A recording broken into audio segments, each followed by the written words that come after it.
The sheep without a shepherd are harassed and rejected. Harassed and dejected. Why is that? Because they have to rely upon themselves.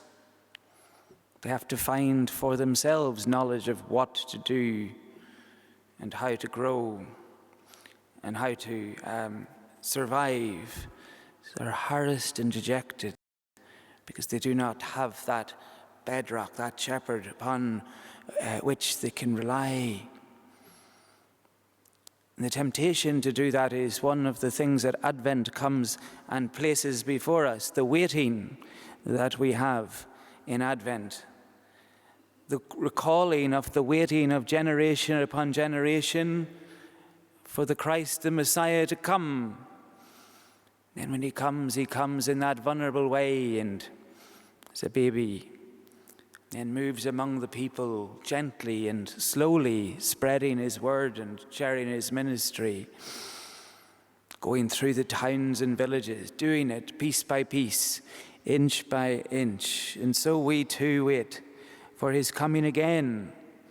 And in our Christian life, we travel the path and journey of faith, piece by piece and inch by inch. The temptation there to be harassed and dejected by the burdens and the challenges and the temptations that come our way.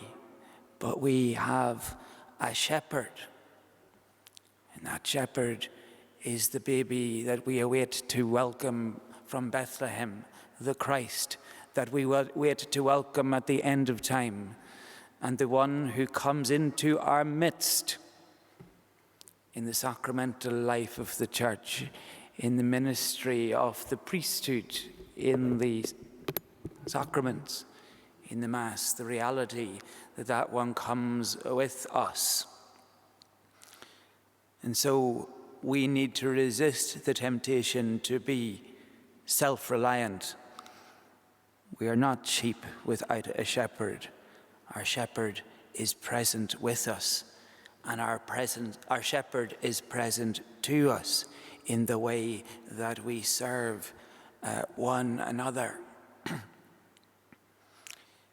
Martin Heidegger, in his philosophy, has this awful reflection on ignorance, when he says that ignorance is something that just becomes greater the more that we get knowledge. And perhaps he's on to something, because the more we know, perhaps the less we understand. Sometimes the more we know, the greater we know that we have so much more to know. So the burden of having an all-encompassing understanding of knowledge is something that is exponential.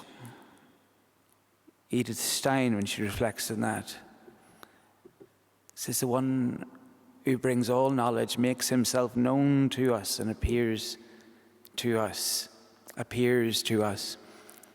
in the midst of the grace, the revelation that he gives us. St. Thomas, in a moment of great insight, the beautiful moment of alliteration, says, quod notum est sibi solidae ipsud aliis per revelationem communicatum. That moment where he says the Lord makes himself known, the Lord who knows himself and loves himself so perfectly makes himself known to others through the gift of revelation. That's what we celebrate in Advent. That's what we see in the shepherd who goes through the towns and villages.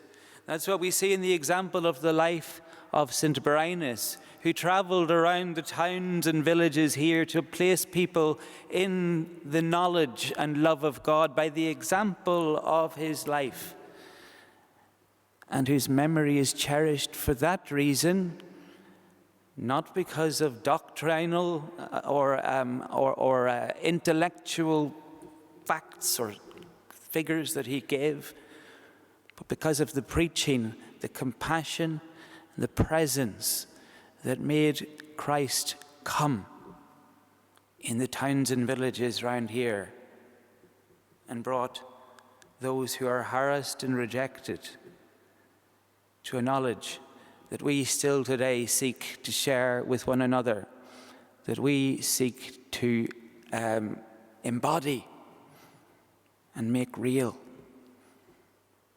And that's what we do here in Advent. Make that knowledge and love something that is really present and shared among us.